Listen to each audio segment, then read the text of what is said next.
ஏசாயா 41 அதிகாரம் 10 நீ பயப்படாதே, நான் உன்னுடனே இருக்கிறேன். திகையாதே, நான் உன் தேவன். நான் உன்னை பலப்படுத்தி உனக்கு சகாயம் பண்ணுவேன். என் நீதியின் வலது கரத்தினால் உன்னை தாங்குவேன். இந்த வசனத்தை இன்றைக்கும் நாளைக்கும் 2 நாட்களாக தியானிக்க போகிறோம். இந்த வசனத்தின் முதல் பகுதி சொல்கிறது, நீ பயப்படாதே, நான் உன்னுடனே இருக்கிறேன். இன்னைக்கு ஆண்டவங்களை பார்த்து சொல்ல விரும்புகிறார், நான் உன்னுடனே இருக்கிறேன். நான் உன்னுடனே இருக்கிறபடினால் பயப்படாதே. அநேக சமயங்களில் கர்த்தருடைய பிள்ளைகளாகிய நாம் சில பயத்தினூடாய் கடந்து செல்கிறோம்.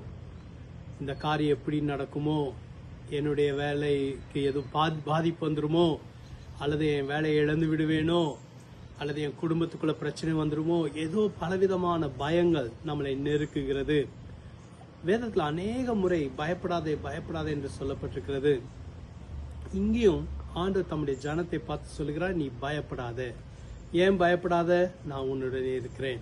இஸ்ரவேல் ஜனங்கள் பார்வோனின் இராணுவத்தை பார்த்த உடனே பயந்தார்கள், அலறினார்கள். ஆனால் கர்த்தர் அவர்களோடு மேகஸ்தம்பமும் அக்கினி ஸ்தம்பமுமாய் இருந்தபடினால் எந்த ஒரு பார்வோனின் சேனையும் அவர்களை தொடாதபடி நடுவே நின்று காத்தார்.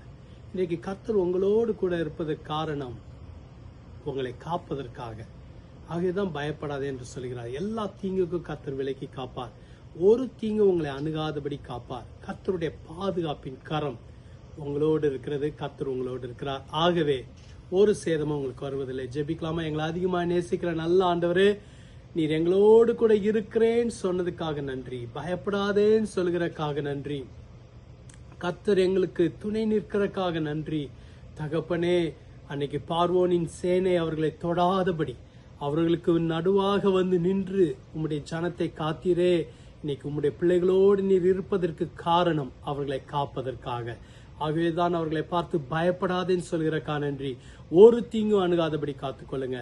இந்த நாள் அவங்களை உற்சாகப்படுத்துகிற நாளாய், ஆசீர்வதிக்கப்பட்ட நாளா இருக்கட்டும், ஒரு சந்தோஷத்தின் நாளா இருக்கட்டும்.